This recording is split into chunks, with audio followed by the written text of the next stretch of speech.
you're teaching 5-year-olds this? We want there to be security guards at every door. Really? People say that and too? I'm going, oh yeah. State legislation will say you have to allow someone who is choosing to use a different restroom or a different locker area to use that. There are two sides to that as well. When it comes to what's being taught in the classroom, it's a big deal to the vast majority of parents, I would say. They mandate that we teach something, and it's so undefined. There are no rules with it. There's no guidance. That's just how they operate. Critical race theory. You have to teach sex ed. Usually there's 0 people at our meetings. The first one last year, there were 250 people because we can't be a prison, right? We want kids to feel like kids. That's going to be music to Prairie Central parents' ears. Education is one of the most talked about things in America today, and who better to talk to about this than an education specialist? My guest today, Paula Crane of Prairie Central School District, who's also the superintendent and the former principal of Westview Elementary, or Prairie Central Elementary, and the Prairie Central Upper Elementary. You've done it all. Thanks for making the time today to come on. Yeah, thank you. I really do appreciate the opportunity to be here and to talk with a Prairie Central grad. Appreciate that. That's right. Hey, the pleasure is all mine. And school just started on Monday at Prairie Central. So tell me, what has the beginning of this year been like in comparison to the past few years with the pandemic and everything that entailed?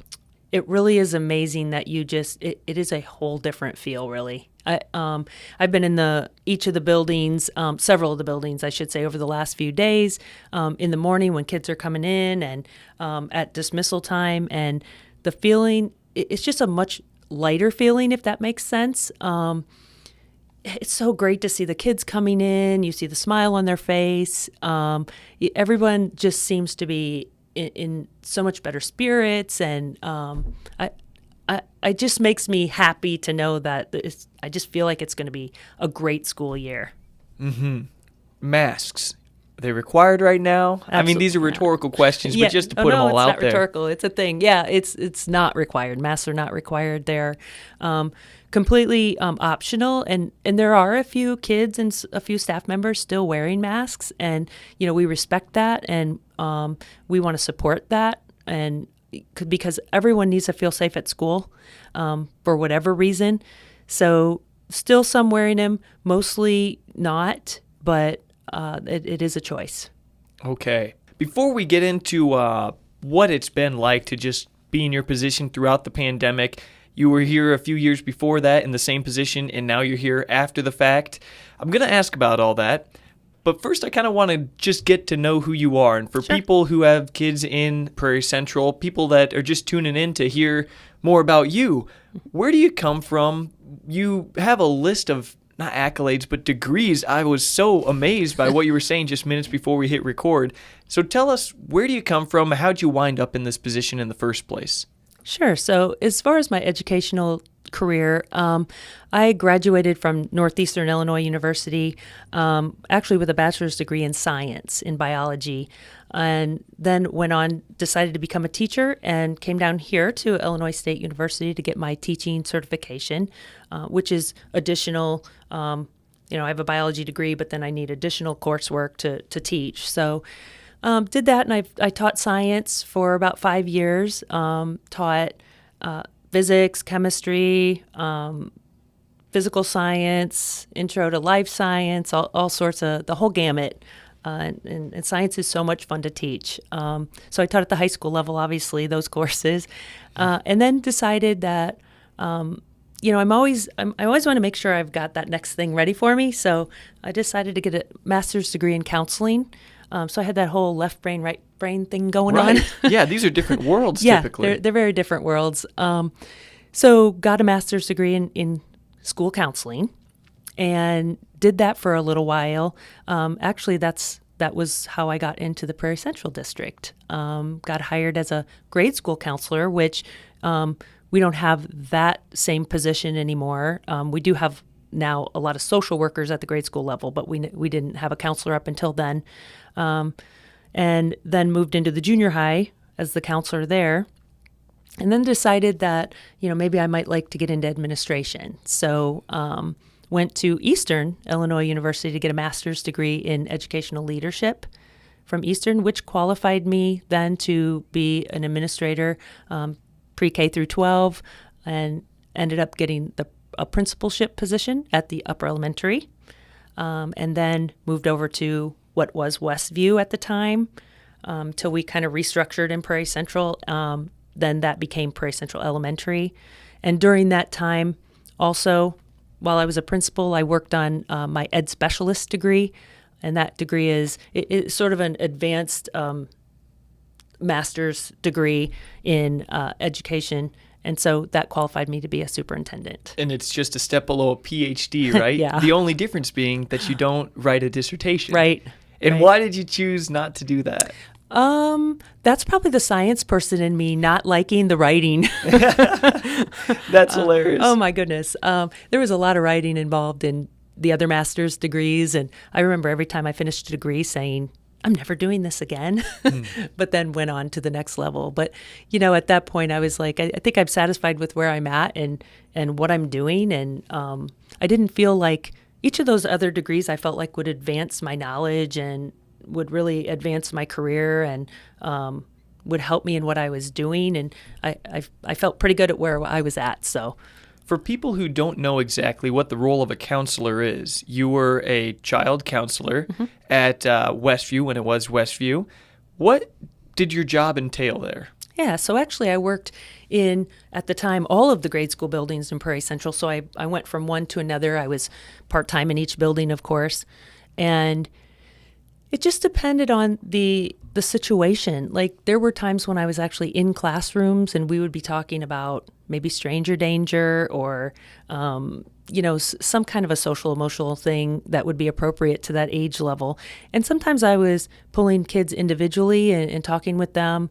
It could have been this child's really struggling in class with behavior. And so I might pull that child to try to kind of get to the bottom of it and try to figure out what can I do to help this child to get along better in the classroom, to feel good about being in the classroom, so that they can function well. Because if you're not functioning at those basic levels, you're really not learning a lot, of course, in a classroom. So I worked a lot with a lot of teachers. I absolutely loved that job. And I think most of that was because, and I say this a lot, but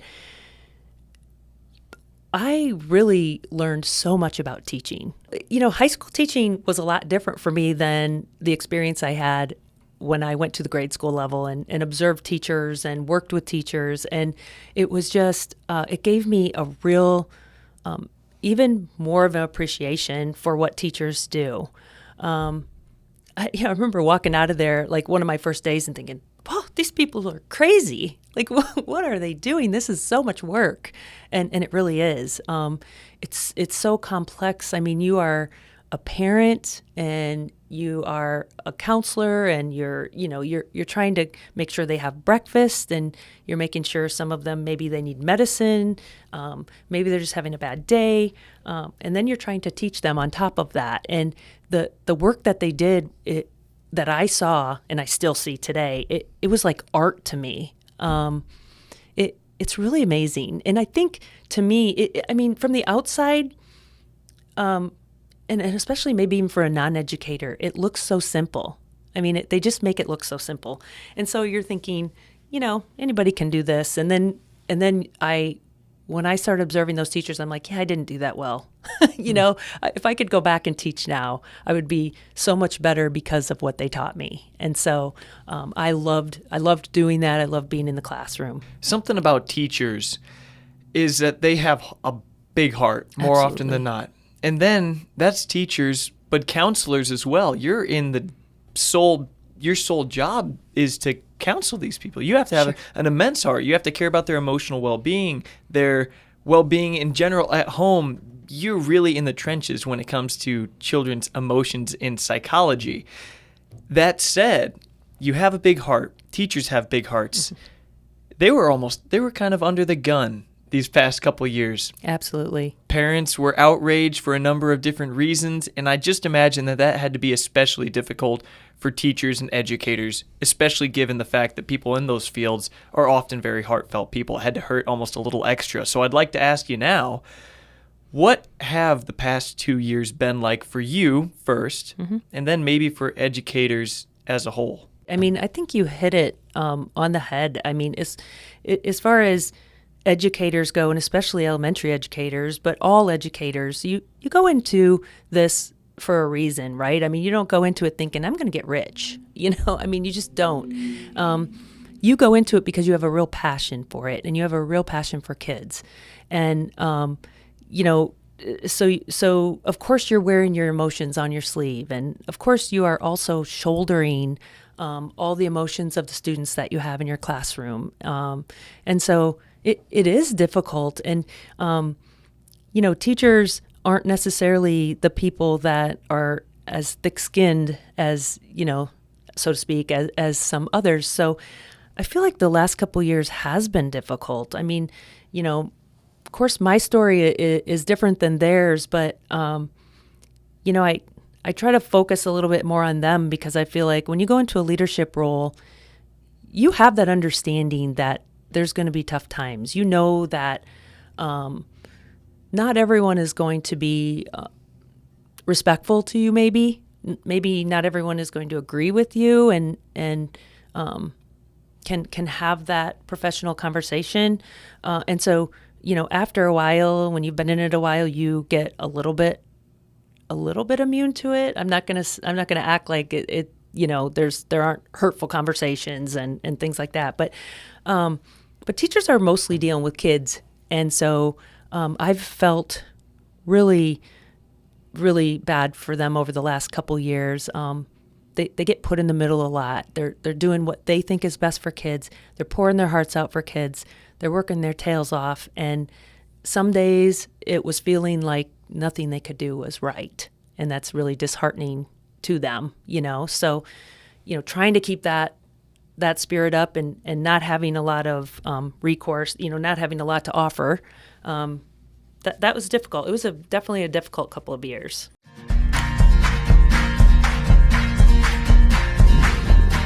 Hoffman's Little Acres is a family-owned and operated farm in Fairbury, Illinois that raises their animals the way God intended. They sell meat and dairy products as well as eggs, honey, and locally renowned goat milk soap alongside other popular bath products. And it's all sourced from their very own wholesome farmstead. Reconnect with where your food comes from when you come and visit this fun family farm where the animals have names, not numbers. Animal visits in the spring and summer by appointment only. That's Hoffman's Little Acres in Fairbury, Illinois, a wholesome family farm.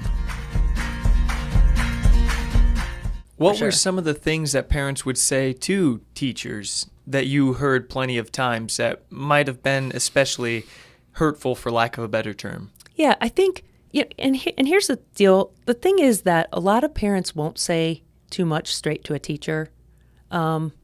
Social media really has become a difficult thing for people because people get very, I know people tease me because I don't have Facebook, right? And I don't have Facebook for a reason.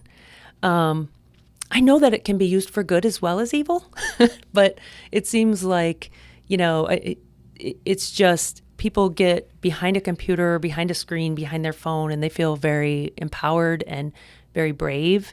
And so the good thing is, I don't think a lot of people say things straight to teachers, but what they post is hurtful.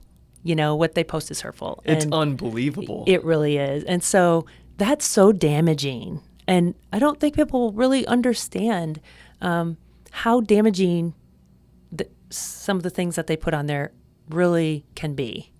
So for that, my heart breaks for teachers, In my line of work, I have a Facebook page and people communicate with me all the time on there, and they'll message me through my website and say, did you hear about this? It's often has to do with schools, especially at the height of everything. This teacher did this, they said this, and before I know it, there's a Facebook status that one parent posted, and there's a million comments.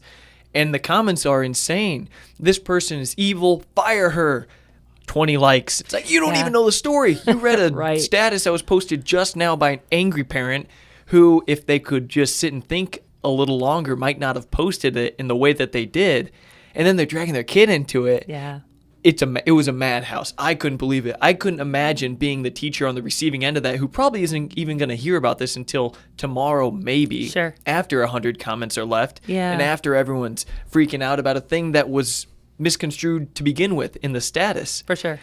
I didn't envy teachers, that's for sure, during Yeah. this whole time. Yeah. It was a hard time for them. And I think you hit it when you said, you kind of alluded to, there's another side of the story.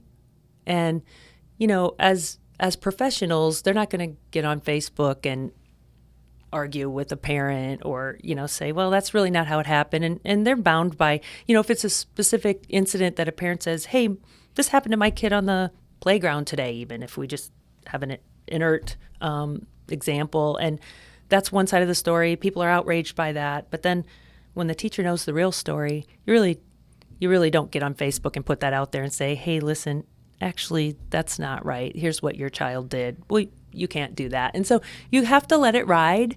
And you hope that there are people out there that are sitting back and saying, well, that doesn't sound right. Maybe there is another side to that story. And if your gut's telling you that, to maybe consider that, you might be onto something. Absolutely. Just one little anecdote. With this show, I talked to a father who claimed that a principal at a board meeting got in his face afterwards and said this and that and was acting this type of way. And I talked to this father and got his side of the story, and the views went up. I mean, over 10,000 views very quickly.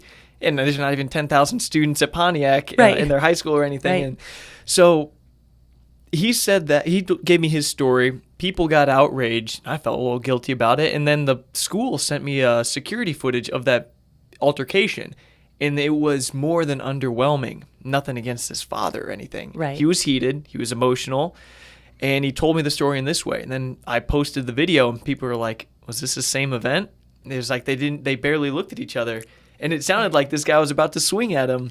This principal was about to swing at this father. It just goes to show that there is, exactly as you were saying, two sides to each story. And sometimes the person who's telling it, if they're an angry parent with a child, you might want to just consider things a little further and see if you can't hear the other side. Sure, maybe. Absolutely. And, when you look at those things, I understand. I mean, our children are our most prized focus. They're what's most important to us, or they should be, in our world. And so anytime, if somebody crashes into our car, we're upset about it. Or if somebody messes up a repair in our house, we're upset about it. But when you think someone's done something wrong and it's your child, it's a heightened emotion. So I do understand, and I even appreciate that parents can be so passionate about their children. And I just wish there could be that level of trust, like, we're trying to take care of your kids the best that we can,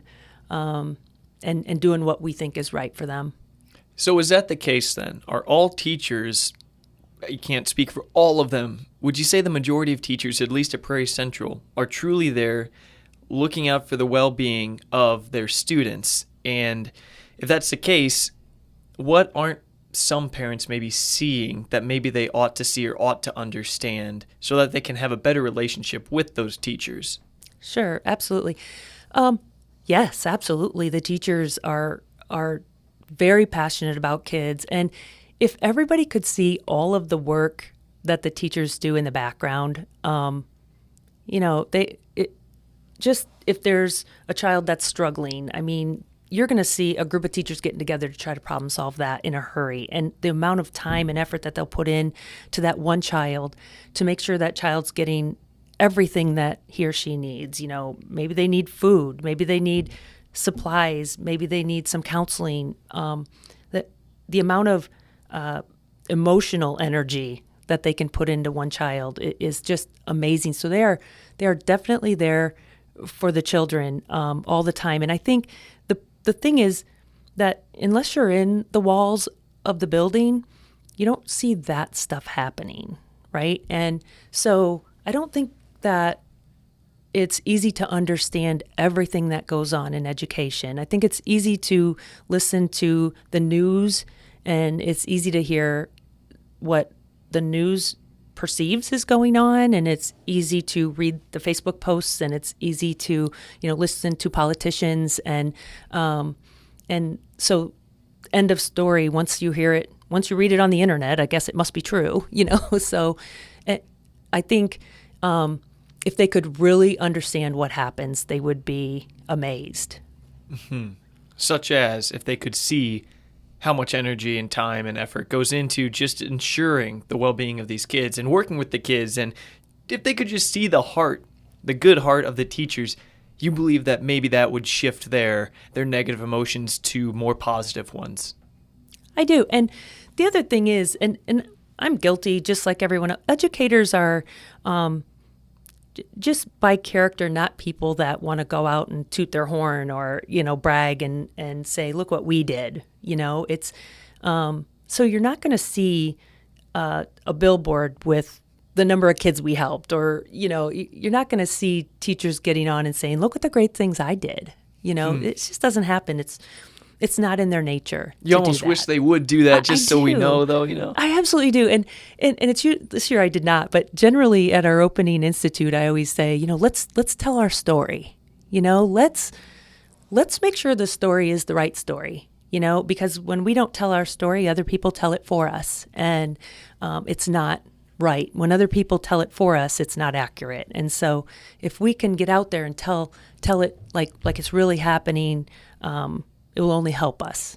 Mm-hmm. So, but again, we're just not the best at that.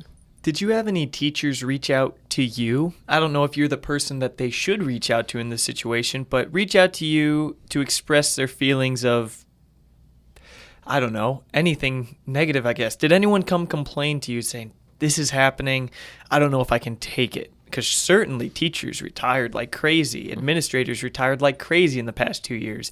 Yeah. I think the number is like 500,000 or 600,000 educators left their positions in the last couple of years, which is huge because there's already a shortage. And but yeah, absolutely. Our teachers were emotionally drained, spent, and you get into this really difficult situation where, in my opinion, these people have the most important job in the world.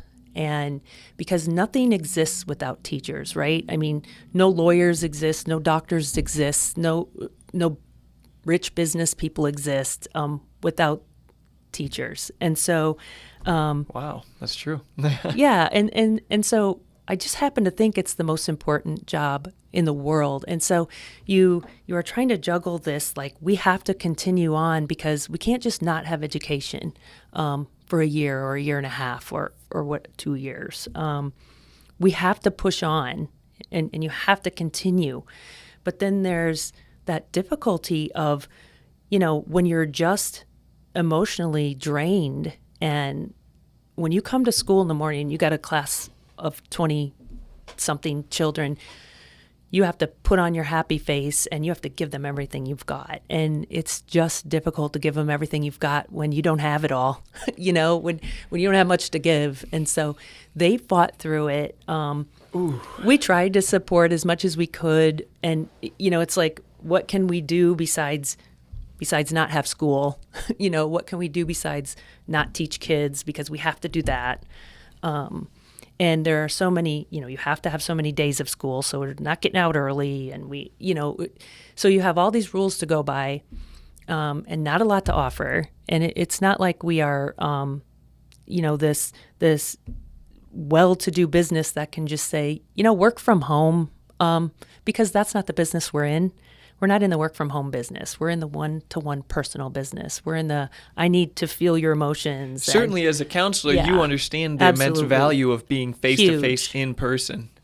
Absolutely. And the impact that even if a kid isn't learning something from math or English or whatever in a day, just being with a teacher means a lot. It really does. I mean, I hope that teachers understand that impact that they have. I think sometimes they even underestimate the impact that they have on kids. I really do. But and I think sometimes that's because a lot of times you don't see the impact that you have on kids until years later. I know that you had Dan Gross on the show one time, and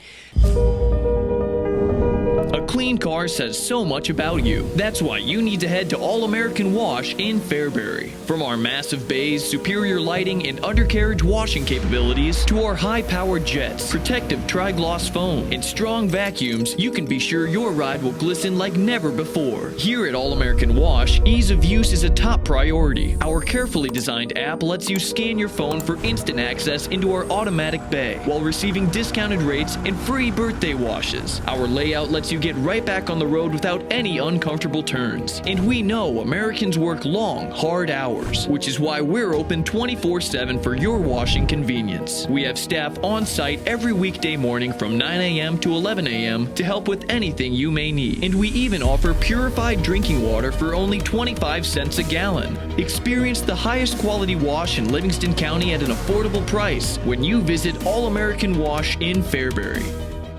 I know that you had Dan Gross on the show one time, and Dan and I were talking one day, and he goes, funny thing happened.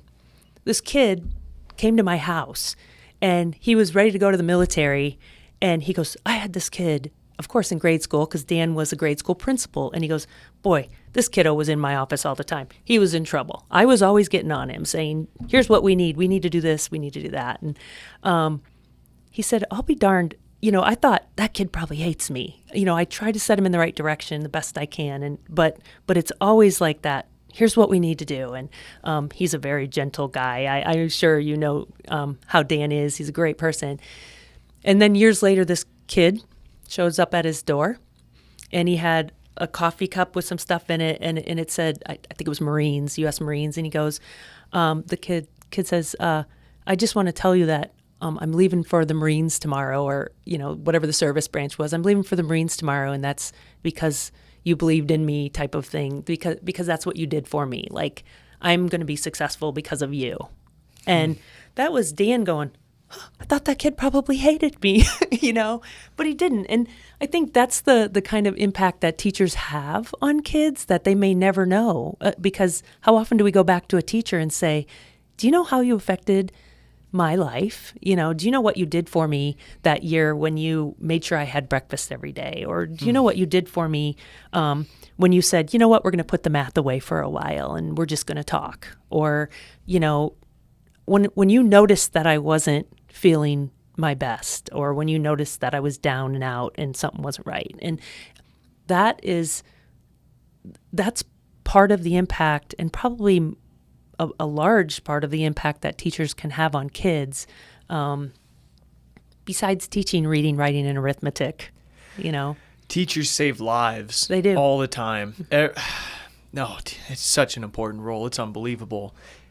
Dan Gross, I'm sure he's impacted so many kids' lives. And it's only the really brave ones that will have the guts to come to your door and tell you. Absolutely. By the way, the majority won't. So if one kid's doing that, there's a bunch of other kids that would do that if they were so brave. Mm-hmm.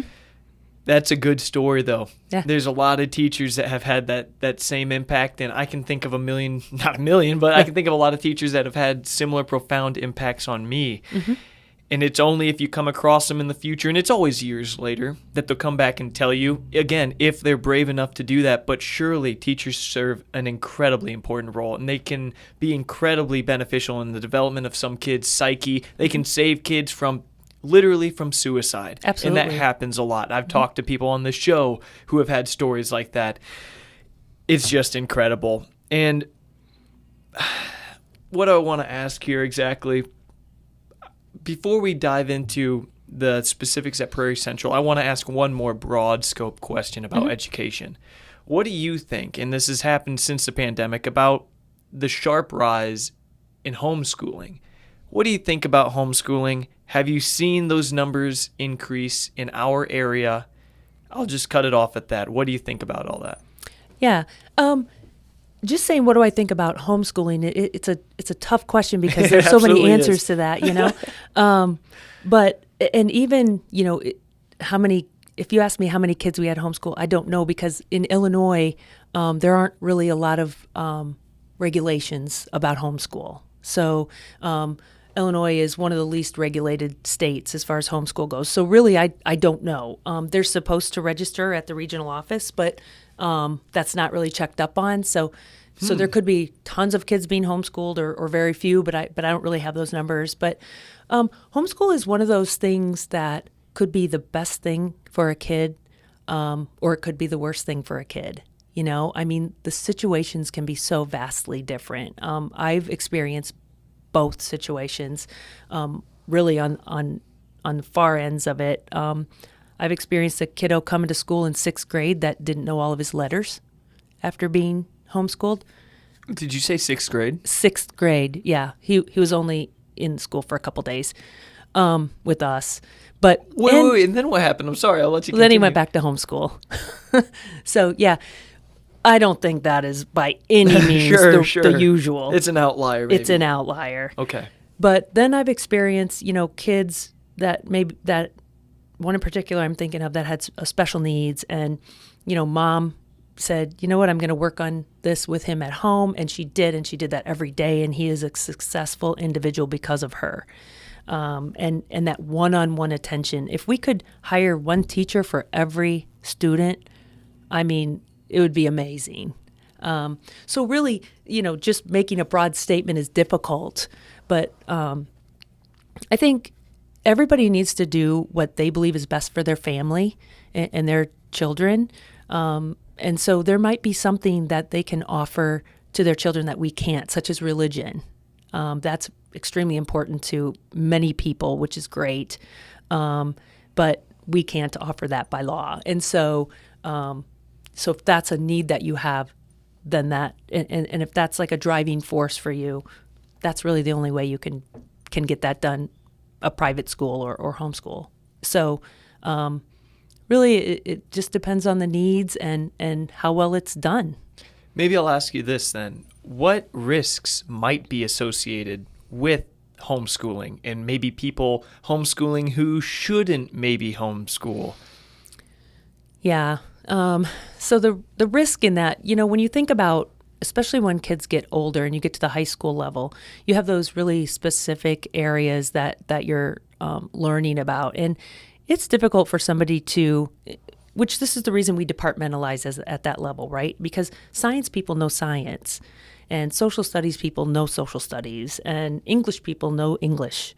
And they are experts in those areas. And so, not knowing content area can be very dangerous. Not getting that content across to a student, depending on what they're going to do in their life. If they're going to go on to a 4-year college, they're going to need those that foundation of knowledge and skills to move on and be successful in that realm. Maybe they're going to go on to help dad farm for ever, and that's going to be what they do, and that's great as well.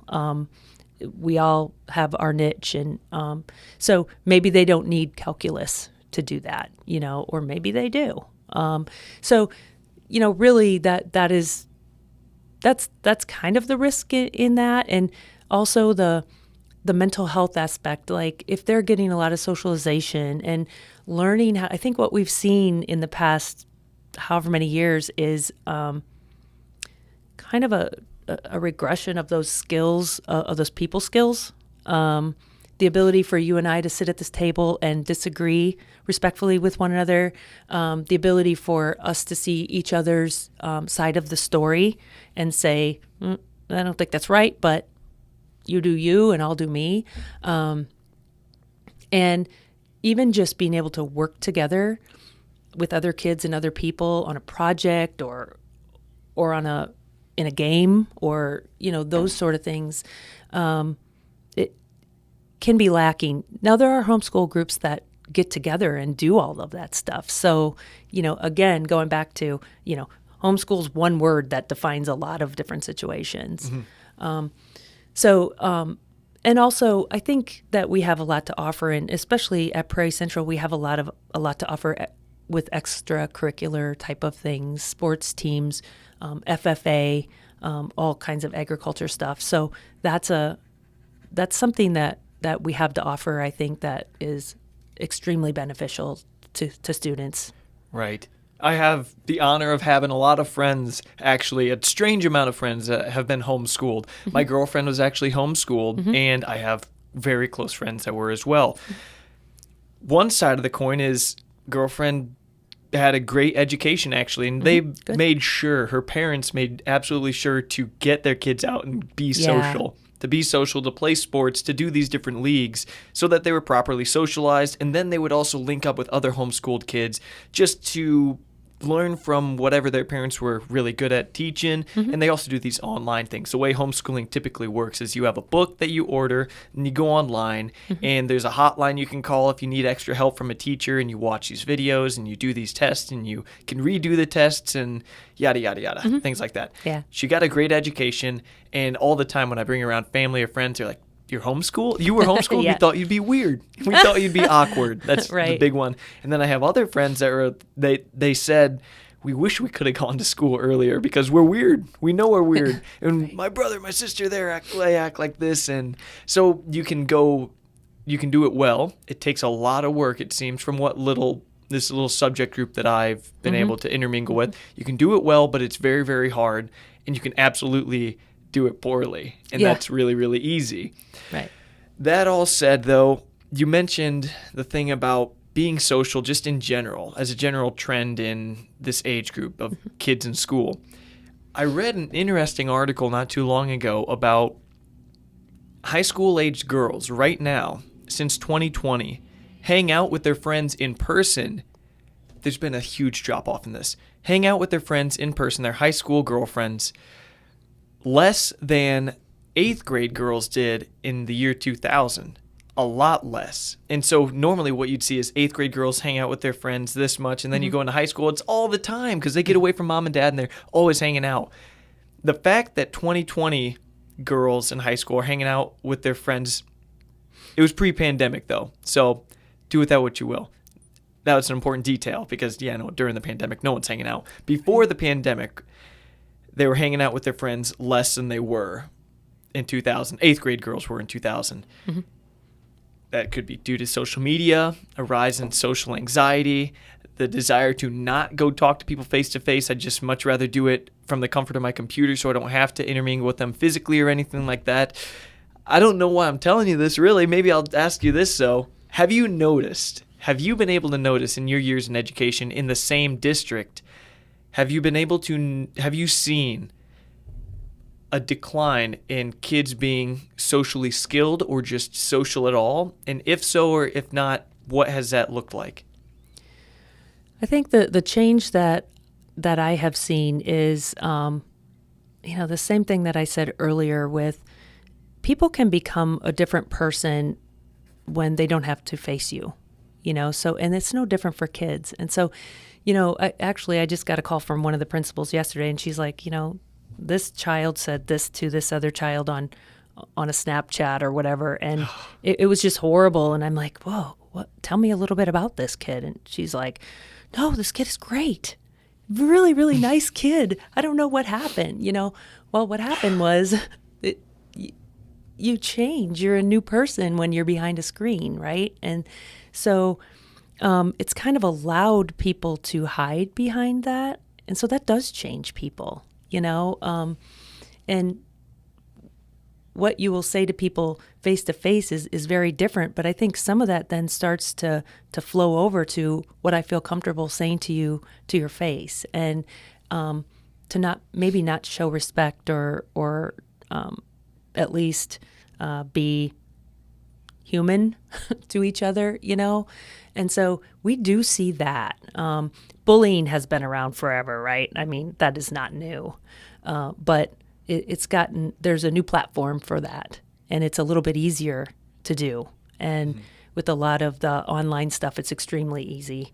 And it's easier to say harsher things than for sure. bullies in years past would say in person. Yeah, absolutely. It really is, and it can be so hurtful, and then that you get that gray area where do we have authority over that in school or don't we? And it is very, some things we don't and some things we do, and so it just gets difficult because that does affect other kids in school. When they see things being said, it does affect them in their schoolwork.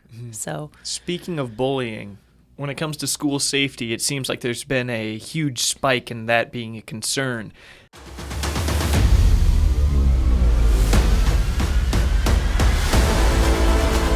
The Compound, located on 800 North Division Street in Chenoa, Illinois, is a wrestling training facility for youth and high school freestyle, folk style, and Greco-Roman wrestling.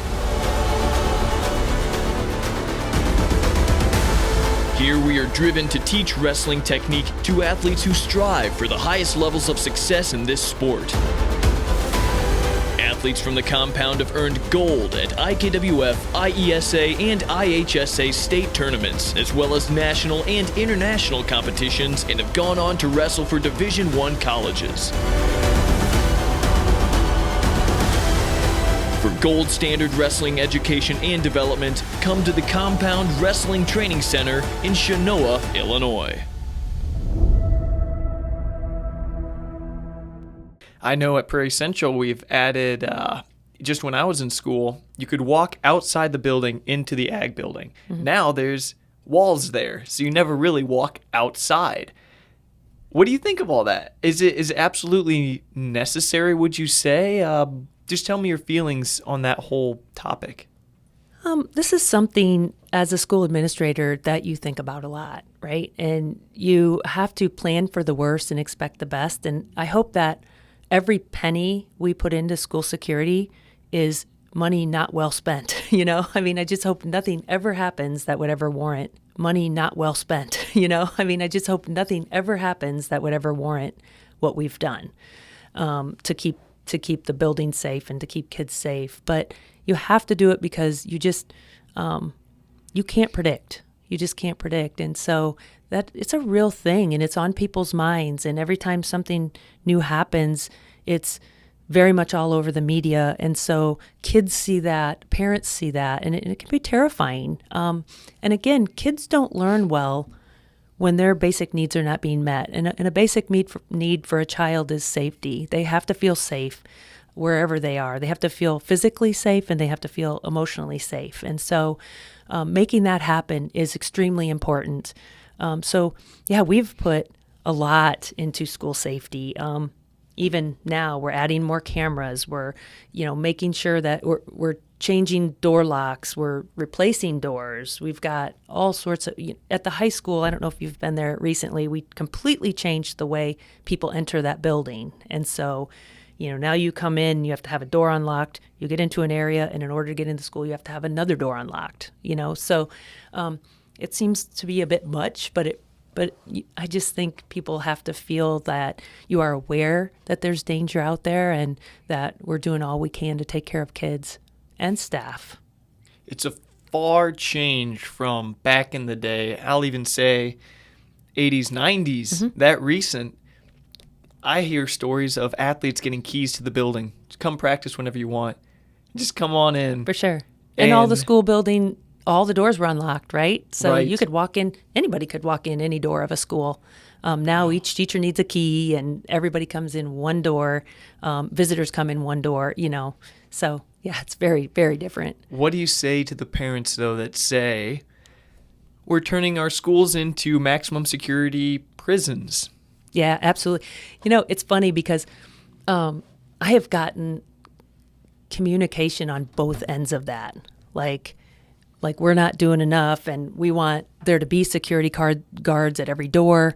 Really? And people say that to you? Oh, yeah, I just got that one pretty recently, actually. And I'm like, no, because we can't be a prison, right? We want kids to feel like kids, not like prisoners. And then you get the opposite end where it's like, this is ridiculous. You're planning for all this. Nothing's ever going to happen. But I think parents appreciate what you do, but yet you have to really be careful of that fine line of kids feeling like they're in a prison versus they're in a school and they're kids. So I want to transition into a little more about specifically Prairie Central. Of course, we're talking about the building right now, but as far as culture goes and the way Prairie Central does things, mm-hmm. Is there anything that immediately comes to mind when I ask you, what does Prairie Central do different than the surrounding area schools? Oh gosh, I don't, That's so hard to say because I think so many schools are similar in really taking care of kids. But I think what Prairie Central has to offer really is a family atmosphere. And we have, like, if we're not going to talk about these last couple years and that there has been some divide among community members and communities, in general, our communities are very supportive of our schools. And so I think these small communities, even though we're a larger school for being so rural, we're 386 square miles of a lot of space and not a lot of kids. But so it would seem like it would be a bigger town that would have 1,700 kids, but we're a bunch of very small towns. And so you still have that really small town atmosphere and that really that helping each other out atmosphere. And one perfect example, this is a simple thing, but getting wood chips spread around in the playground at Prairie Central Elementary just last weekend. Like, this is a huge job. And one of the teachers said, hey, I know that maybe the maintenance crew can't get this done right away, but I can get some volunteers. And like that, she had volunteers. And like that job was done because parents, all you have to do is ask. And they're there to help, and they're there to support.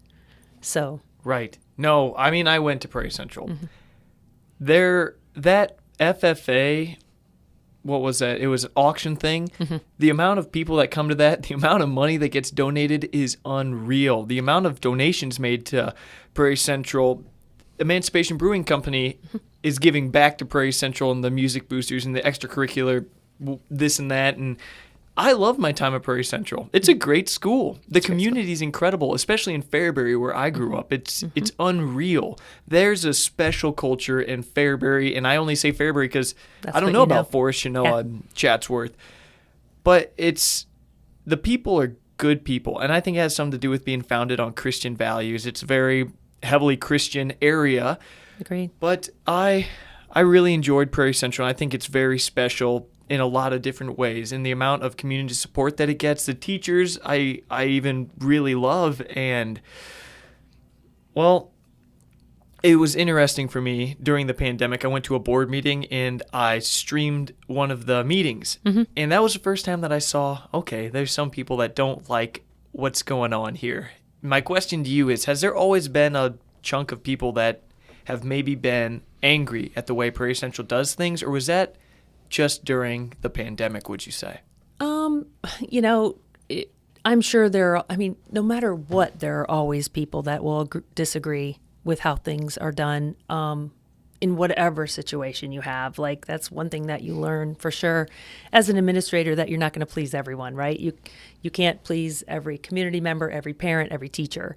But I think the pandemic brought on a special set of emotions, right? And unfortunately, it got very political. And, right now, education is just in the middle of this extremely political environment. And, we're just trying to continue to do what we do and continue to love kids and take care of kids and teach kids. But you get into the middle of these fiery discussions and then people assume and what have you. So this particular thing just got extremely heated, and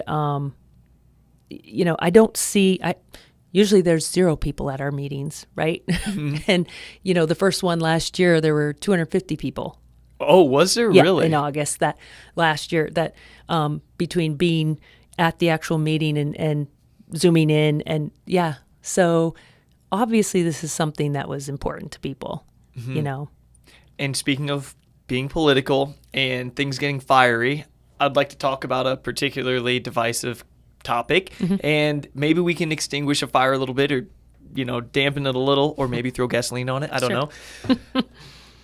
When it comes to what's being taught in the classroom, it's a big deal to the vast majority of parents, I would say. Mm-hmm. Critical race theory. Mm-hmm.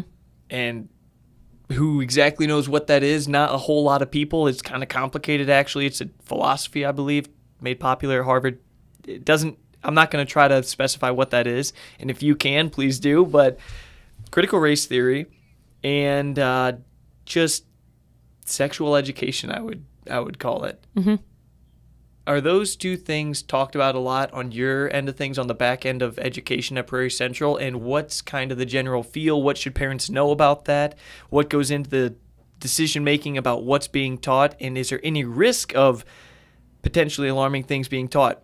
I asked you a lot of things right there. Maybe you can sort through that a little and tell me what you want to tell me. Absolutely. Fairbury Furniture is Central Illinois' premier furniture store. This family-owned business offers a vast selection of premium furniture items from all of your favorite brands, including Sealy, Best Home Furnishings, Leather Italia, Tempur-Pedic, and Ashley, just to name a few. And right next door to their gorgeous 7,000 square foot furniture showroom, you will find the Fairbury Furniture Mattress Store, home to all of the latest and greatest mattresses in any and all sizes. Also inside Fairbury Furniture is the popular WC Market, a beloved shop that offers an ever-changing selection of unique gifts and fashionable home decor. Here at Fairbury Furniture, the staff is always helpful and friendly, and they are well stocked with all the mattresses, tables, chairs, recliners, couches, and decorative pillows that your heart desires. So make your home interior beautiful, comfortable, stylish, and delightful when you shop at Fairbury's own Fairbury Furniture. Come on down to Fairbury Furniture, where the furniture rocks. Of course, there are all kinds of mandates that are handed down to public schools, and a lot of those come in the form of curricular mandates, right? And so, depending on what that, it could be something very small, it can be something that's much bigger. But these two things really did get, very blown up, and I can speak from a Prairie Central point of view, right? Because there are other districts that did engage in teaching a full comprehensive sex education curriculum. Prairie Central does not do that. And so therefore, when that legislation came out, what they said was you have to, if you're teaching sex education, this comprehensive program, you have to follow these standards so that maybe nationwide kids are kind of being taught the same thing, right? But we didn't have that program in place.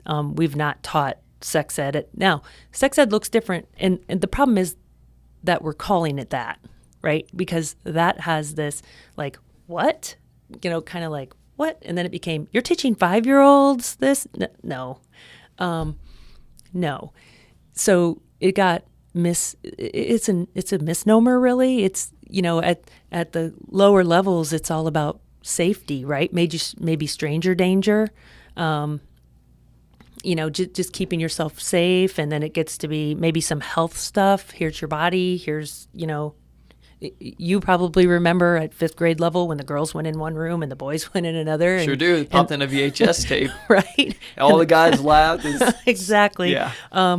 And that's the extent of what we do now, really. That has not expanded. And everything that is taught, at the high school level, there are anything that's a little controversial can be opted out of. So that really did not change anything about what Prairie Central has done. What things can be opted out of then? Like if they're going to talk about contraceptives or, premarital sex, that sort of thing, parents can opt out of that. Do those sometimes come up in certain classes? They do. There's a unit on that sort of thing that parents can opt out of, but they don't. It's very lightly covered. Like, you obviously don't even remember covering that, but I'm sure it's the same as what they did. You're just talking about family life. You're just saying, here's the risk. There are STDs, or here's some of the risks, and you're talking about, what are these STDs, and from a health standpoint, that sort of thing. So that's what we call sex education. Oh, so this is 7th, 8th grade stuff? Is that correct? Or high school. Oh, is it? Mm-hmm. Okay, I remember taking health class in 7th or 8th grade. It is more health. The health teacher teaches it. Mm-hmm. It's more health related. And so do some other schools in the area teach a sex education curriculum? Or not curriculum, but... I think others will teach the standards that are set forth, and I can't tell you who or where or what they even teach. But, I know some offer much more than we do in that area. We have a conservative, like you said, it's a Christian conservative communities that we serve. And so, we realize that really always that should be a family thing, in my opinion. But schools do a lot of things really now that kind of are more used to be the responsibility of the family. And so we do get put in that position too. So, that is, I'm sure, where that is coming from. That's going to be music to the majority of Prairie Central parents' ears. I know that because they tell me that. Yeah. And they've asked for a conversation with you for quite a while. And again, they're going to probably like that a lot. Like you said, it's a Christian conservative community for sure. And that sounds good to them. I'm glad I just remembered to ask this. But when it comes to the funding of Prairie Central, it's a public school. You get money from the state government in some form or another. A couple questions.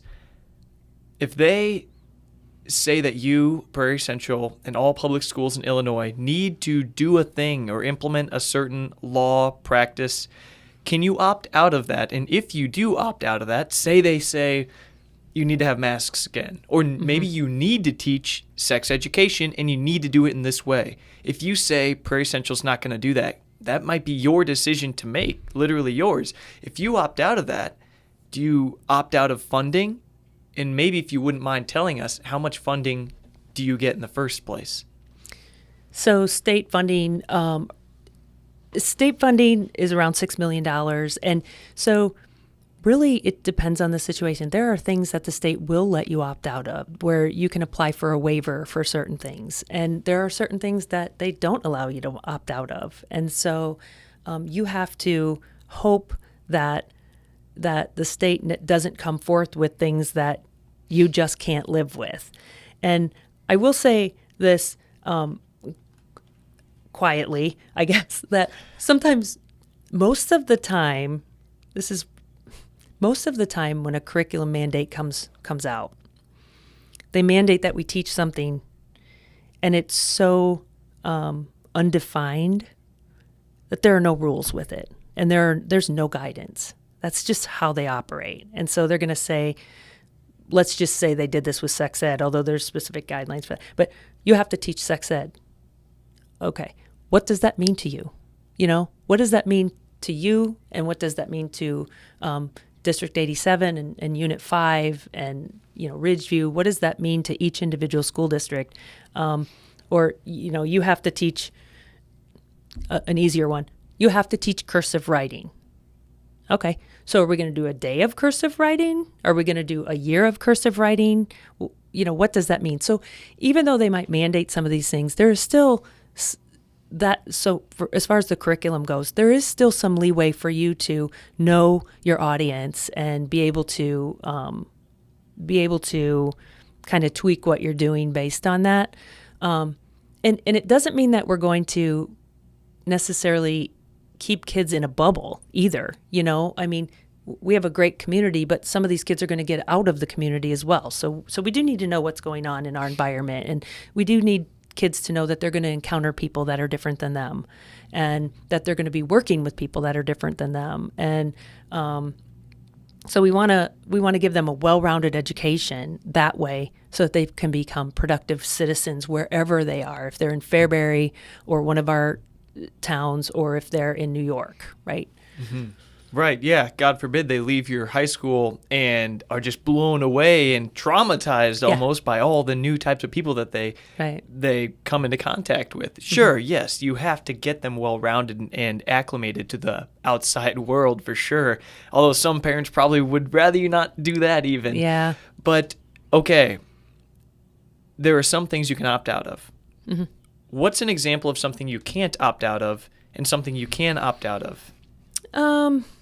Sometimes you can file a waiver if something is not doable, right? So, like, this is an easy one. There's some new stuff coming our way as far as curriculum relating to trades, and you have to offer these classes that kids have an opportunity to get skilled in these trades.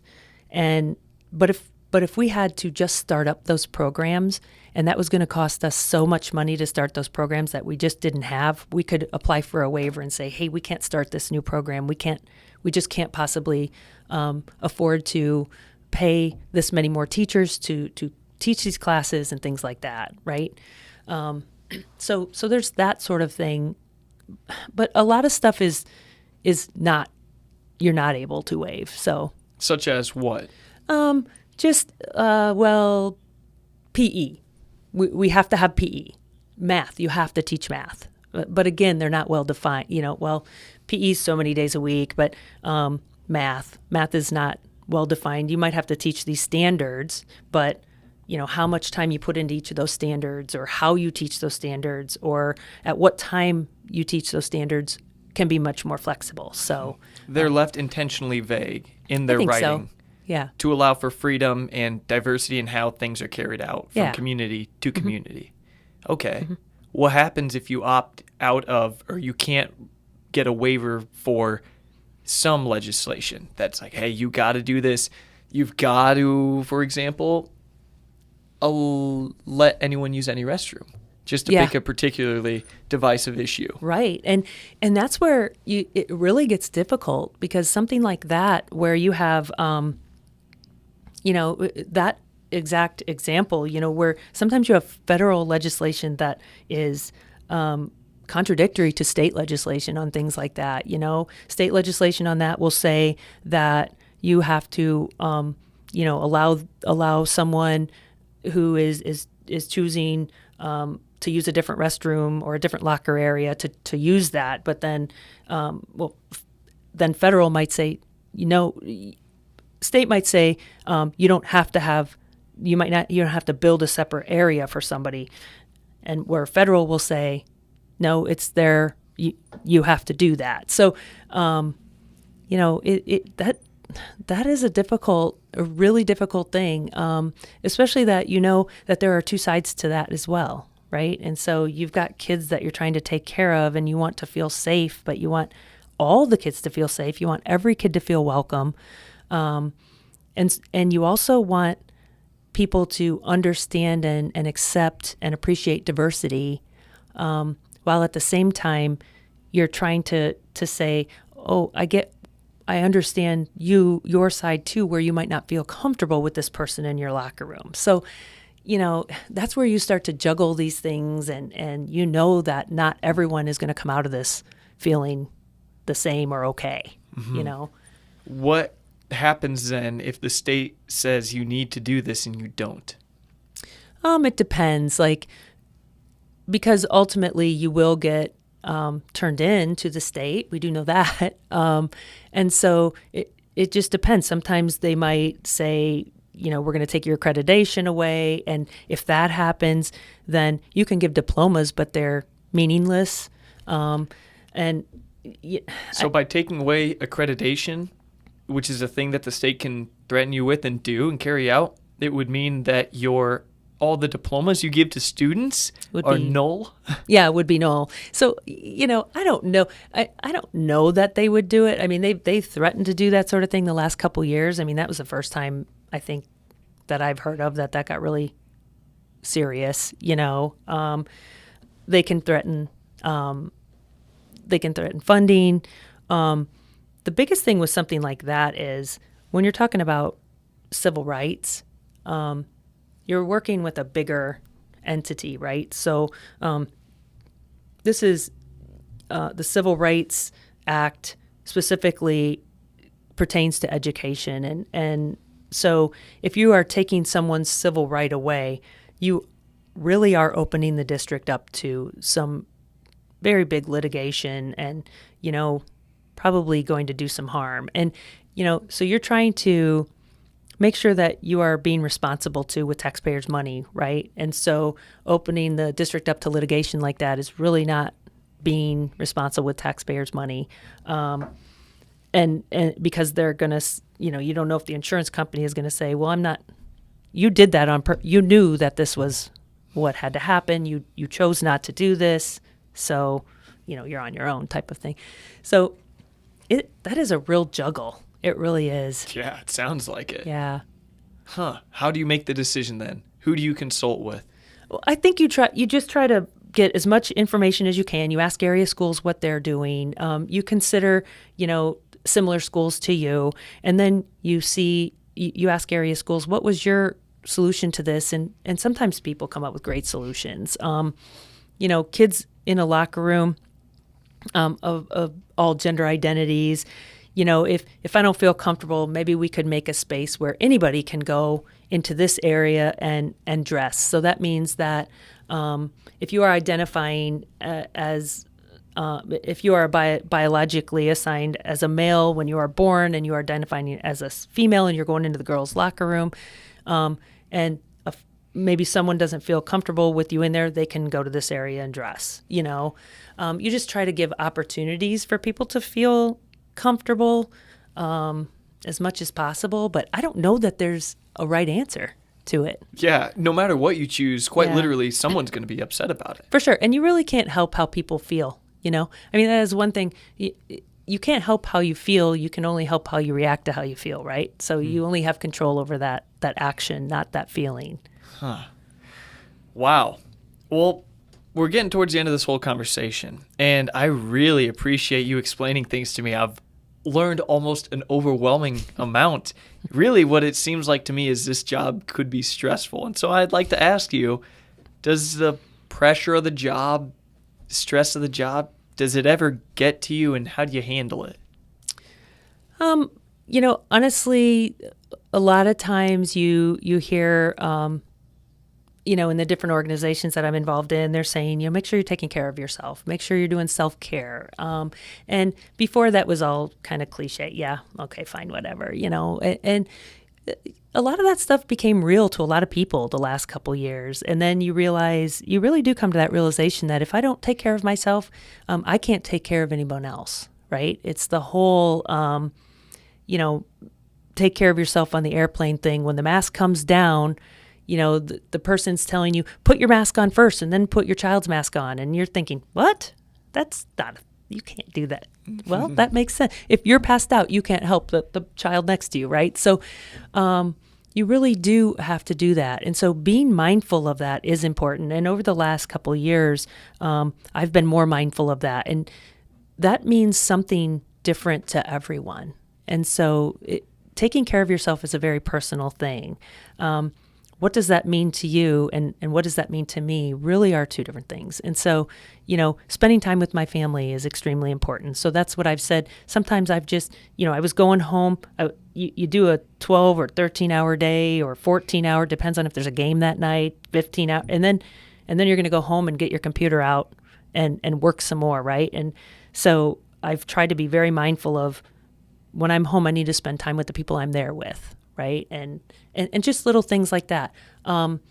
Being part of a Bible study. Right. I joined a Bible study on a whim. Like, I really feel like this is something I should do. And I've loved it. Right. And that's something that I needed to do to take care of myself. So those sort of things that you can do for yourself, and everybody needs to figure out what that is to keep yourself healthy so that you can do the job. Mm-hmm. Wise words coming from a woman in the position that you're in. That means a lot, and people should really listen closely to that.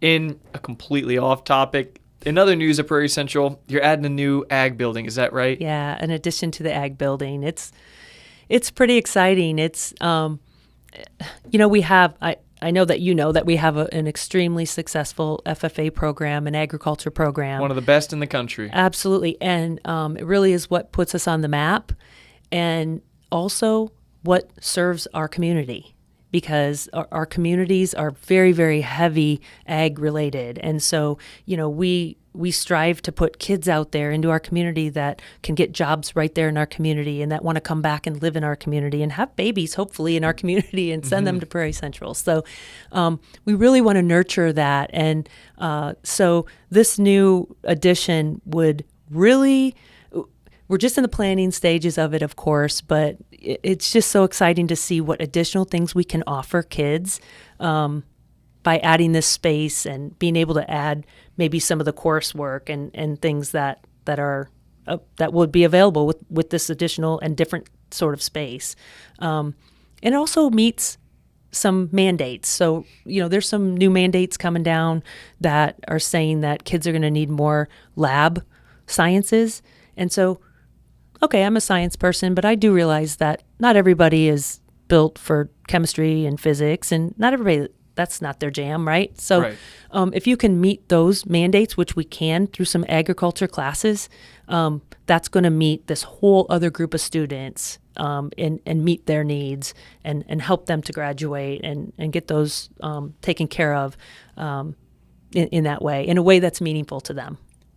I see. Wow. That's pretty cool. It's very interesting learning about the reasons why. You just said that you want people to come back and have babies. Like, I'm not even when I was a student, I didn't think that was even a thought that you guys had when deciding whether or not to put up a new structure. You're thinking long term.